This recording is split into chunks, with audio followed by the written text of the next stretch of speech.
ask you first about blockchain and what it actually meant when you first conceived of it. It means so many different things to different people these days, but what was the original idea? Well, you're certainly right about blockchain meaning a lot of different things to people. And I think that's, before I give you the original idea, let me just say in passing that I think that's a good thing, because it indicates a rapidly evolving space that is experimenting and trying many different kinds of things.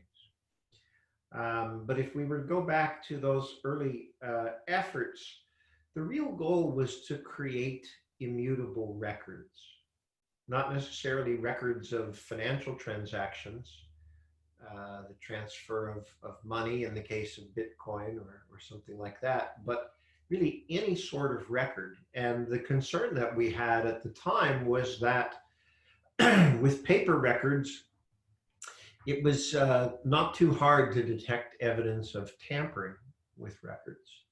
But we realized then that eventually all of the world's records would be in strictly digital format.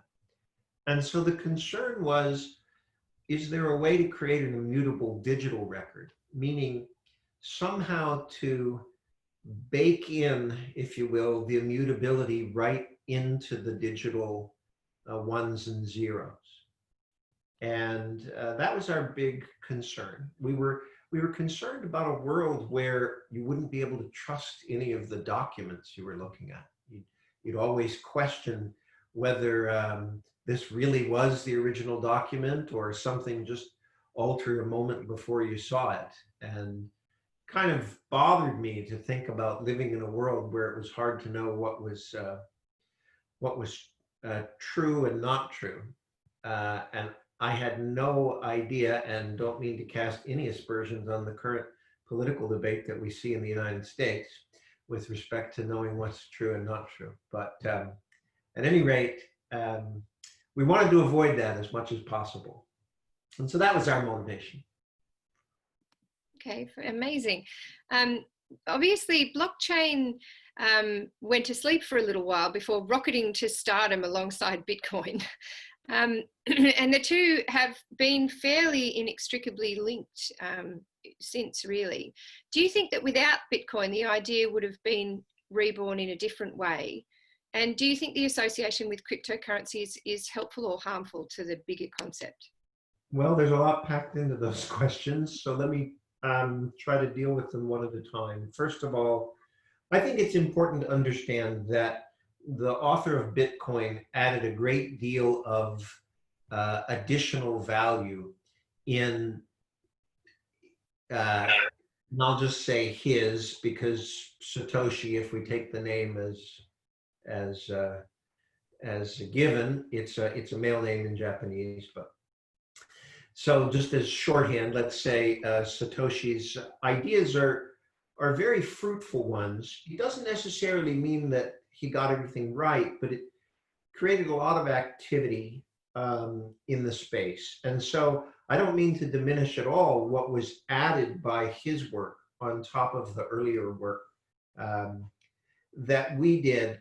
And so I would have to say that overall, it's great that the area is flourishing. Now, I think most of us are aware that cryptocurrencies, particularly in their initial instantiations, have had something of a speculative cast to them. We've seen wild fluctuations in the price of Bitcoin specifically. We've seen ICOs, attempts to raise money directly from individuals via the blockchain and systems built on the blockchain that created both a lot of enthusiasm and then many of which have been shown to be not just dubious, but outright scams. And so there's quite a bit of chaff with the wheat there, if you will. You ask whether this technology would have eventually come more into the light, even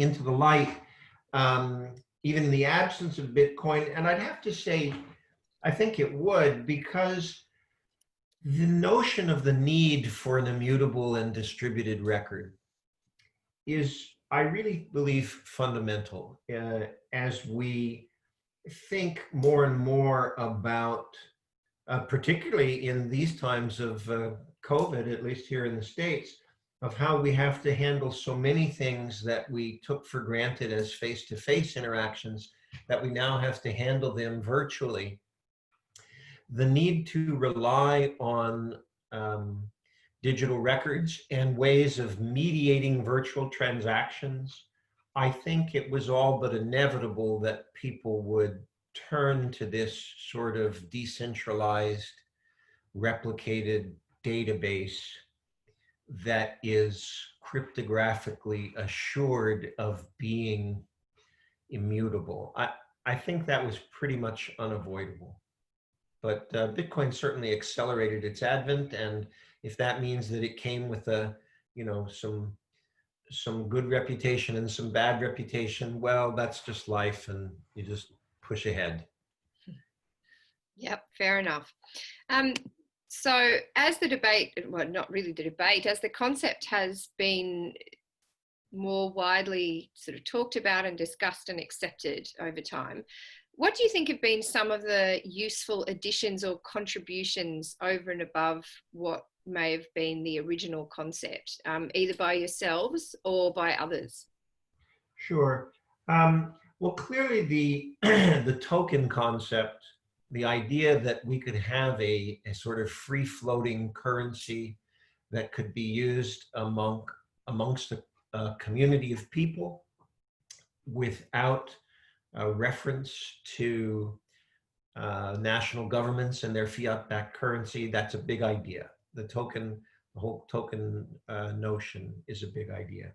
The idea that the governance of a new kind of cooperation that could be managed almost entirely through the algorithm is, I think, a fairly forceful idea.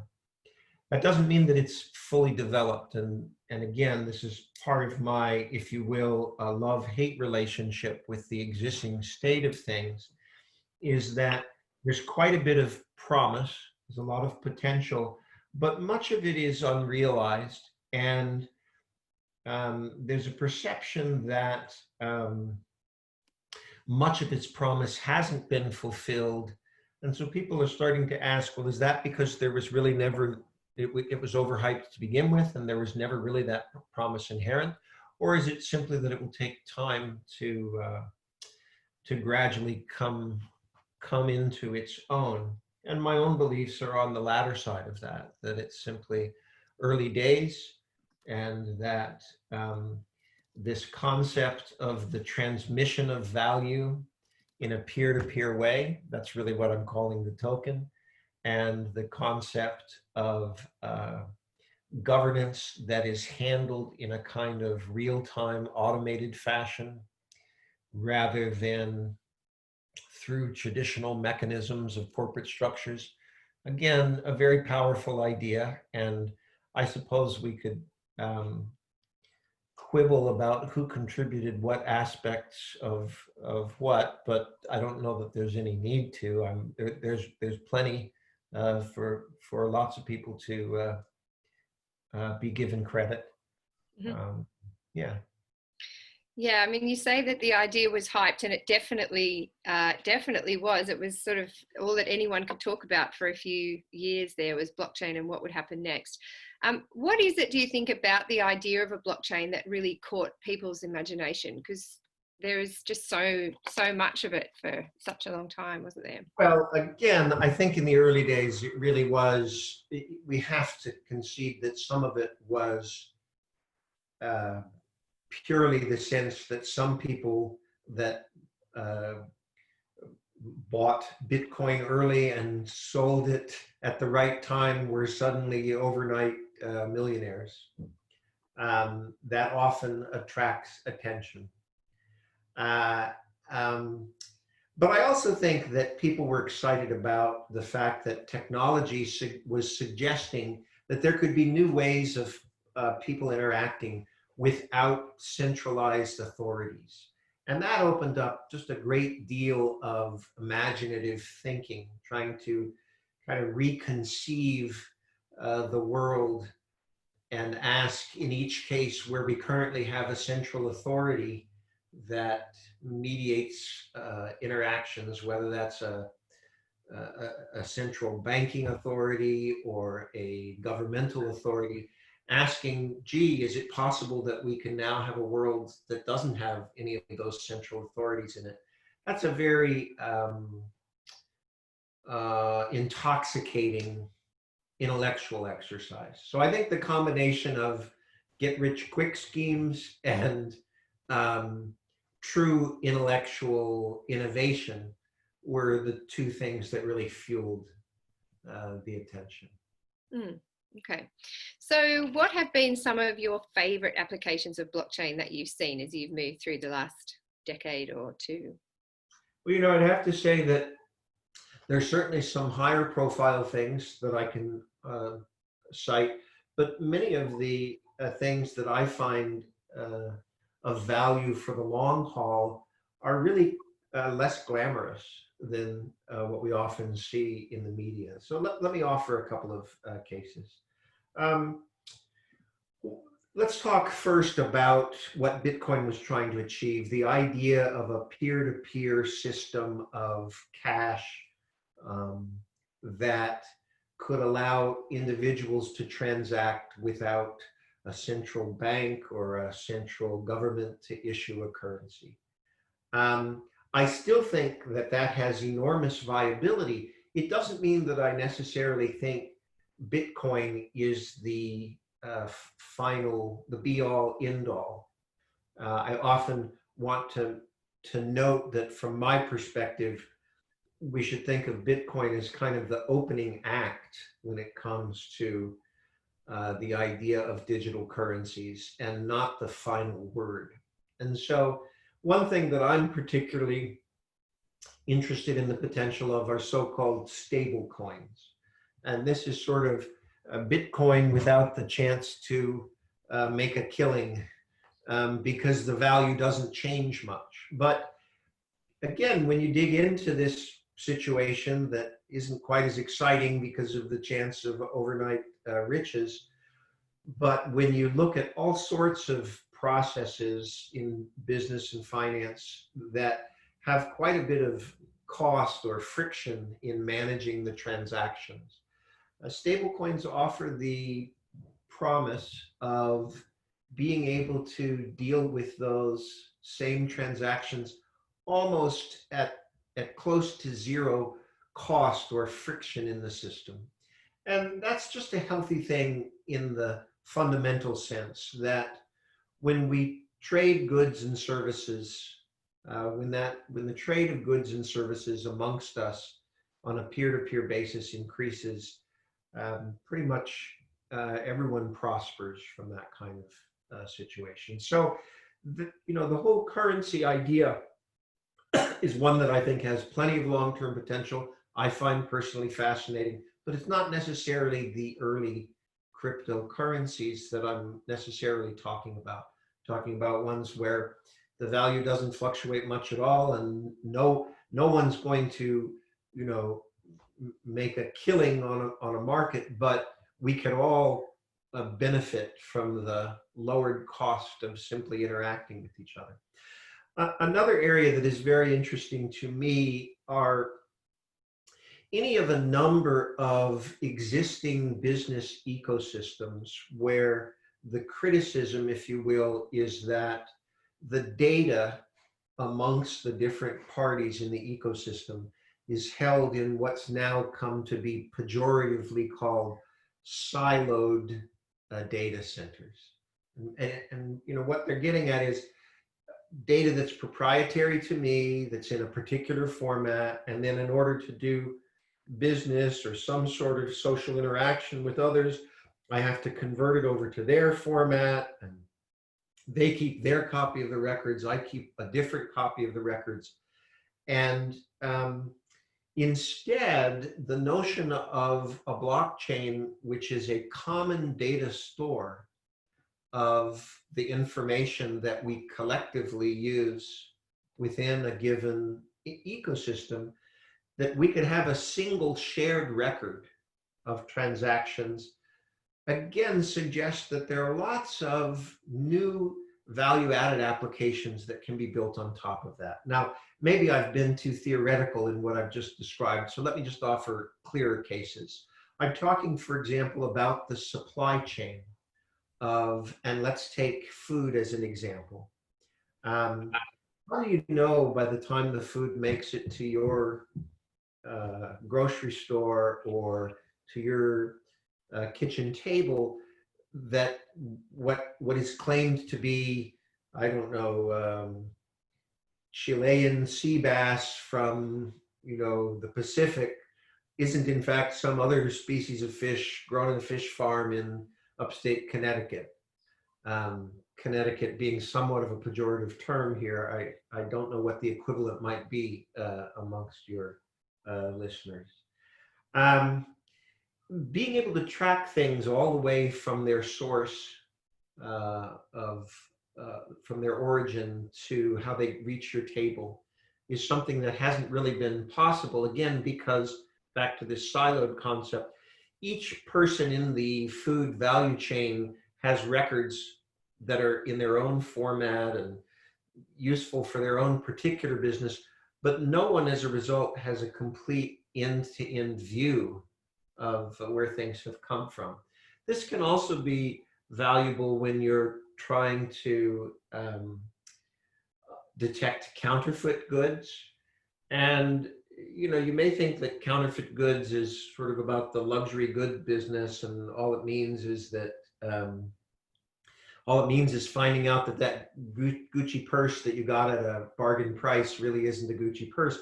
But if you're talking instead about pharmaceuticals, then the issue of counterfeit drugs becomes potentially a matter of life and death.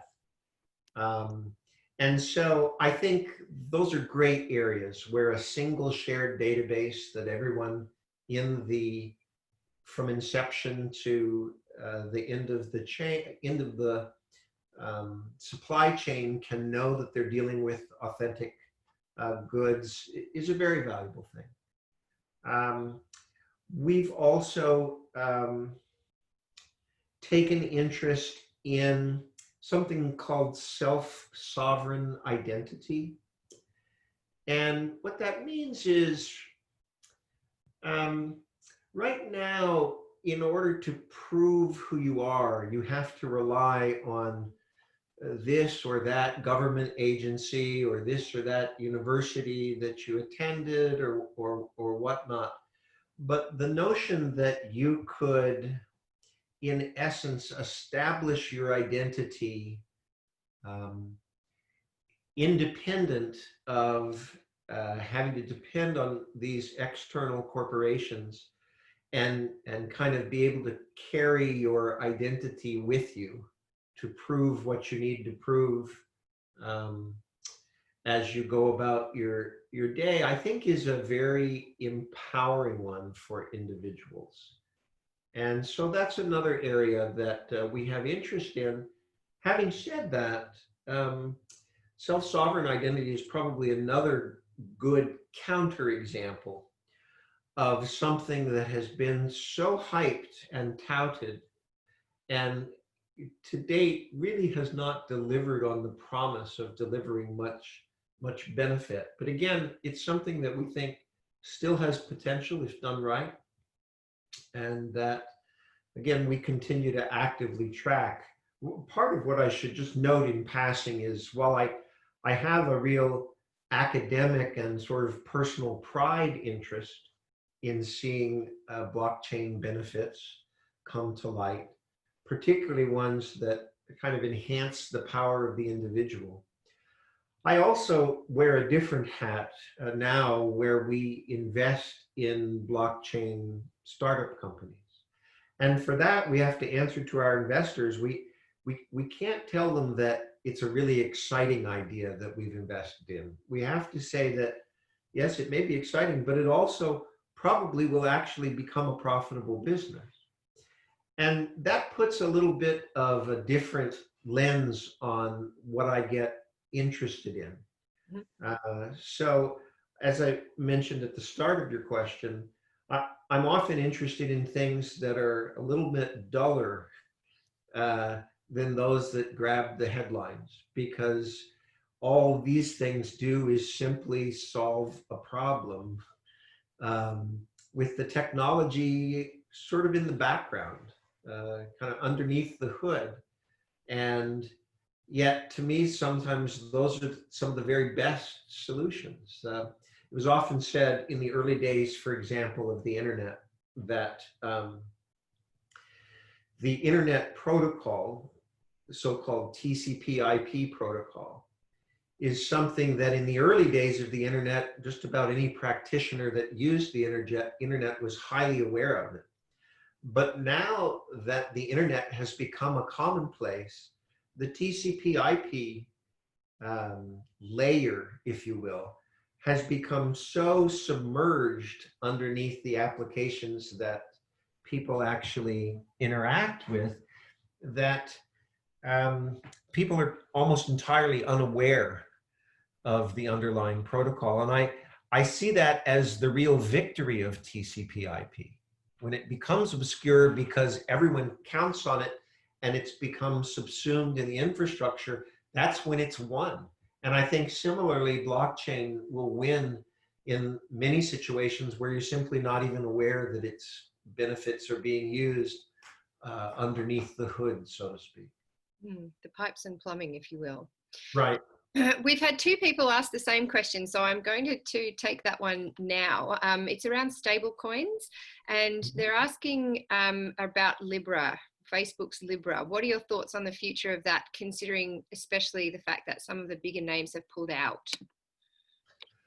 Well, they certainly encountered some headwinds, and I think obviously in hindsight, Facebook did not think it out very well, how to roll this thing out. So I think it's at best it is a work in progress, because it lost a great deal of momentum, as people mentioned. But again, the notion, its technical foundations are at the center of a great flourishing of activity in this space. And if it's not Libra that emerges as an example of a successful stablecoin, it will almost certainly be something very similar to it in its technical foundations. So, they may have stumbled politically, but they've only increased the inevitability of something Libra-like coming to actually reach a point that it starts to become competition, if you will, for national fiat currencies. Okay. I hope that's responsive to their question and not seen as dodging it. I'd like to take you back to something you mentioned around supply chains, because that's something that's a really big topic of discussion in the news at the moment with all that's happening around the world. Do you think that the current crisis that we're living through is going to accelerate the adoption of tools like blockchain to make supply chains better? I think it will. There was a recent article that I had some personal familiarity with about how are we supposed to not, or are we supposed to name particular companies here? You can. Yep, absolutely. Welcome that.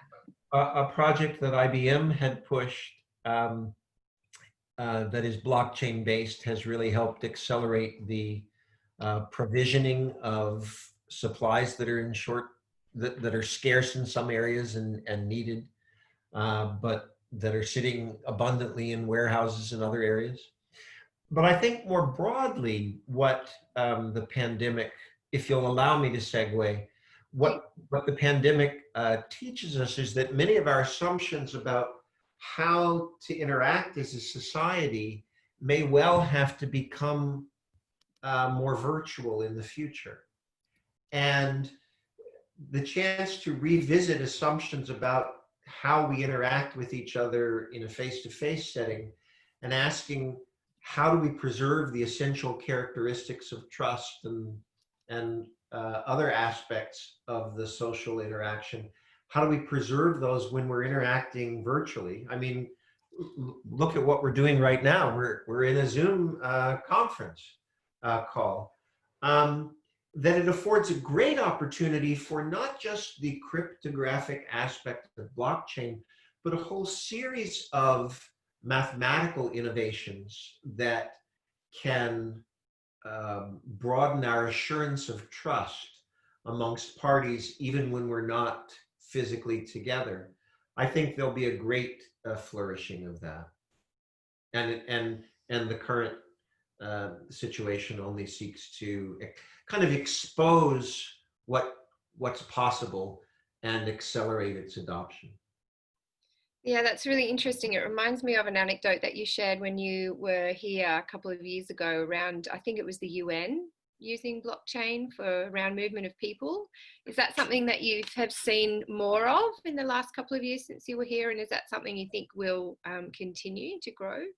Yeah, that actually, what you're referencing there about the UN, if I'm remembering correctly, about being able to ensure that people that had been displaced, refugees, that they were fairly accounted for, that they got the things that had been intended to be distributed to them from various NGOs and other charitable organizations. Yes, I think there's some success there.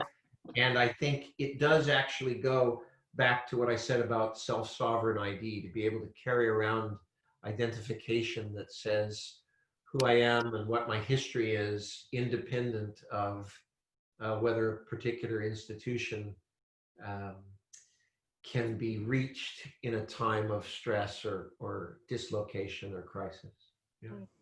Interesting. So, I mean, with the lens of the crisis perhaps overlaying this question a little bit, what is your view and the UGen view of where the next blockchain innovations might be going to come from, the tomorrow state?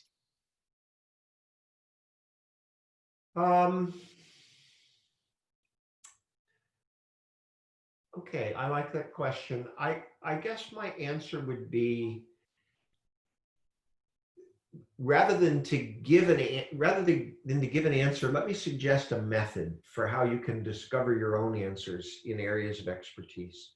And that really comes down to, one way to think about the blockchain is simply, it's a commonly shared database. It's a commonly shared record of interaction. And if you can ask yourself about circumstances where a situation that you have specific kind of industry insider expertise about, a situation where that data being shared and agreed on amongst the parties, rather than something that has to be constantly questioned and re-authenticated, those are areas of opportunity. Yeah, I mean, they're across so many fields. In addition to the creating a more frictionless currency experience, any kind of data that can be shared, that doesn't have to be re-entered and reformatted as it moves from one entity to another, we see as real opportunities for blockchain to create value, and therefore that's where we look for next opportunities. Okay, fantastic. We've got quite a few questions coming through, so I'm going to ask my last question, and then we'll get to the questions on the from the participants. If anyone else has a question, just type it into the Q&A box down the bottom of your screen, and we'll answer that shortly. I, in particular, having spent lots of time with you, I still find it sometimes difficult to explain to other people what the concept of a blockchain is. Can you offer us a little potted version of blockchain that we can take away and share with other people and make ourselves sound smart? Well, let me give you one really non-technical example, okay? And I apologize if this seems too simplistic or too common, but it at least gives you a good foundation without needing to know anything about the technology. And that is, it used to be the case many hundred years ago that contracts were written up in triplicate on a single in a single sheet of paper, and then deliberately torn. The three copies would be torn to separate them, and they deliberately didn't tear them in a clean way. They tore them in a rough and jagged way. Why did they do that? It's because if there were ever a doubt about the records and their authenticity, then two of the copies of the record could be joined back together. And the fact that they've been torn in such a ragged and random fashion, the fact that they just lined up perfectly, was proof of the integrity of both of the copies of the record. And in a sense, that's really all that blockchain is achieving. It's a way of creating a digital record and then tearing it along a jagged edge and distributing the copies out to so many players that we can constantly check to make sure that they fit together in one and only one unique way, and therefore convince us, reassure us that each of the players is holding an authentic copy of the original record. That in its simplest form is what a blockchain is. It is a widely distributed record that all parties are able to confirm that they have an authentic copy of the record. Now, what gets people excited is that you can now transact business on top of that stable foundation and, in a sense, extend trust across really across the world, in order to know that you're all working from the same record. I love that. Let me give you one other example that might, in a different way, be helpful. And that is, I'm a very anxious personality. I'll buy my ticket for something weeks in advance, and then when I'm queuing up in the line, I'm constantly checking to make sure I haven't lost the ticket. Now, this becomes a particularly anxiety-producing situation. Let's say I go to a city a long way away and need to rent a car. I'll get a reservation number, either for the car or for my hotel room or something like this. They say, okay, Dr. Stronetta, thanks for reserving. Here's your confirmation number, ABC628. And I have this constant fear that I'll show up at the desk and I'll say, hi, can I help you? Yes, I have a room reservation or a car reservation. And they say, well, have you got a confirmation number? I say, here it is, ABC628. And they type away and they type away, and then they start to look a little anxious. And they say, well, I have no record of your reservation. And what you're experiencing, or what I'm experiencing when I'm imagining such a thing happening, is the fact that I, as a consumer or individual user, am in a inferior position relative to the big hotel chain or rental car agency that keeps the, quote, real record, okay? I have a confirmation number, but if it comes down to my number and their database, they win, okay? With the blockchain, it's a completely level playing field, okay? You have the record, they have the record. There can't be any quibbling about it. That you have greater protection as the small guy in a blockchain world. So. Perfect. I love that. We're going to move into the questions now. We've got 4 here, so we'll try and rattle through them fairly quickly. This one's from Nat, and he says, security of the blockchain is very important to its immutability.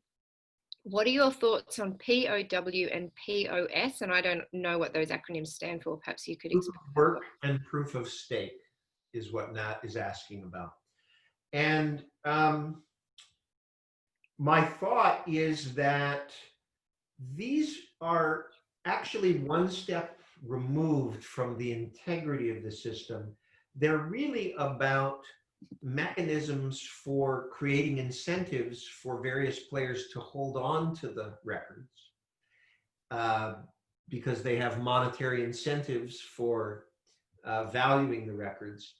And the real issue that Nat is raising is that proof of work, which was the early way of incentivizing people to hold on to the records, seems to come at a very significant cost, a monetary cost, and even an environmental cost when we consider just the amount of electricity that's consumed, the amount of energy that's consumed in doing proof of work calculations. So I guess with that as background, my answer to Nat's question is I think proof of stake style systems are definitely where things are headed.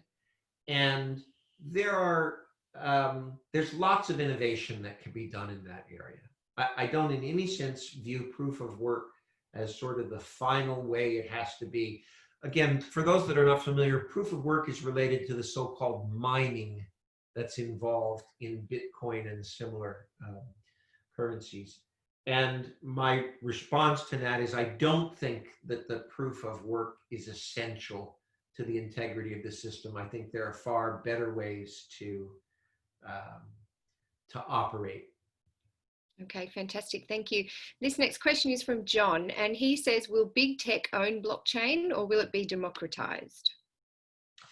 Yeah, that's a great question, John. And to me, part of the context for it is the hope, I think, that the blockchain brought was a chance to level the playing field. And in some sense, kind of take us back to the early days of the internet where there was this feeling that anybody could be on it, anybody could set up a website. And now we find ourselves in a position with respect to the internet, first of all, where there are dominant players that handle so much of the commerce, an Alibaba or an Amazon, a Google for search and whatnot. And so I think that it's inevitable to some extent that concentrations um, of use accumulate, but I think that there is a long-term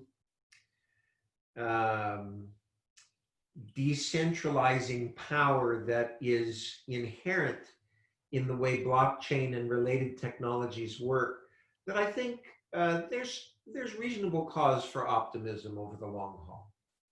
Okay, perfect. You were mentioning the internet, which leads perfectly into this next question. It doesn't have a name to it. To what extent is the blockchain the next version of the internet? Okay, so a lot of people have talked about the blockchain as Internet 3.0, instead of the exchange of data, the exchange of value. I'm not sure that I really buy into the metaphor there. Let me offer a contrarian one, which is we think of services like YouTube as being widely available and having a kind of leveling influence in that anyone can post to YouTube and then lots of people can make access to it. But I would suggest that YouTube is a new kind of service that's available. It's not the new internet. It's simply a useful service that everyone can access, not just as a viewer, but also as a creator or producer. I think blockchain has a similar feel to that. I think it will become a widely available service on the internet, but I don't see it as replacing, becoming a new internet. Um, it's something that will become widely available, but only in the sense that something like YouTube is widely available. Okay, great. This is the last question. So if any other attendees have a question, please type it now. Is DLT just fake blockchain? So distributed ledger technology, again, there are some religious battles here in this space, and there are some that would assert that if a system is not fully anonymous and fully permissionless, so-called, and fully public, then it has failed to achieve the spirit of the blockchain. And DLT is more associated with corporations that are trying to make use of blockchain-like techniques. I actually have a glass is half full rather than a glass is half empty feeling about that, because, and this kind of goes back to the concentration by big tech, um, or even the Libra issue, which is really a variant on the same thing. And that is the blockchain technology, I think, inherently has a bias towards decentralization.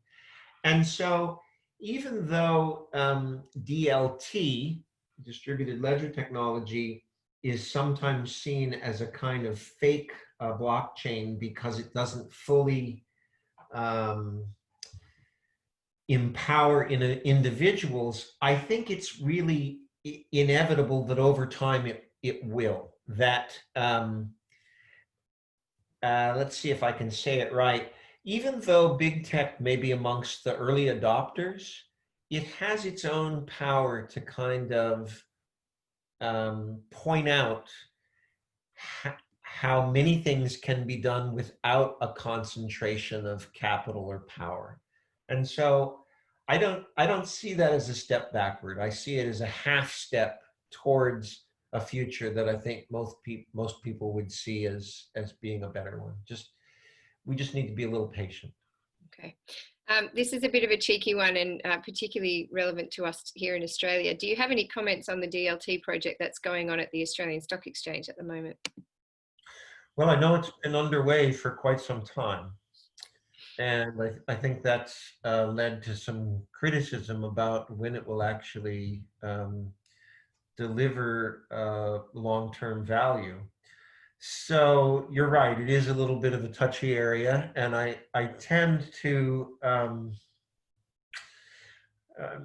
call me a coward or call me a peacemaker, I'm not sure which, but I want to stress that the fundamentals of the technology are sound, and that as implementations are done right, that value is created. Now, I can't comment as to why it is that things have taken longer than planned. Yeah, I'll just leave it at that. It's a net positive for the long term, but there's plenty to be done to accelerate things. Okay, perfect. So this is our last question, and it is, how does blockchain help interoperability? It's the right question, because maybe it's not obvious, but part of what we see is that so often the blockchain ends up going hand in hand with the creation of a standard being agreed upon among a large number of parties. And I really think you can't separate the one from the other, and that's really the answer. It's as much creating uniform data standards so that we can operate this single widely distributed database as it is the inherent integrity or underlying cryptographic linkage of the technology. Okay. That's all the questions that we have, and we're running very short of time now. Is there any sort of final thoughts you'd like to leave us with about blockchain in the world and why we should continue to be excited and positive about it? Well, again, first of all, I'm just very appreciative of the chance to have the discussion, and I'm grateful and welcome the questions. I hope I've been a little bit useful. I think we should view it as part of a larger theme. And that is the fact that we are increasingly finding ways to make clever use of mathematics and cryptography to give us new ways of interacting more effectively with each other, and in peer-to-peer ways, in ways where we don't feel like the guy at the counter that only has the 6-digit confirmation number compared to the big, powerful people that hold the database. So that to me is just a long-term encouraging thought. And yeah, gets me excited to wake up in the morning. Awesome. Well, it was amazing to wake up in the morning and know that we were going to talk to you today. So thank you so much for your time, Scott. It was, as always, a joy. And I hope that we'll get to talk to you again in a few months' time and see what's happened next. Very good. Thanks so much. Thank you. Bye.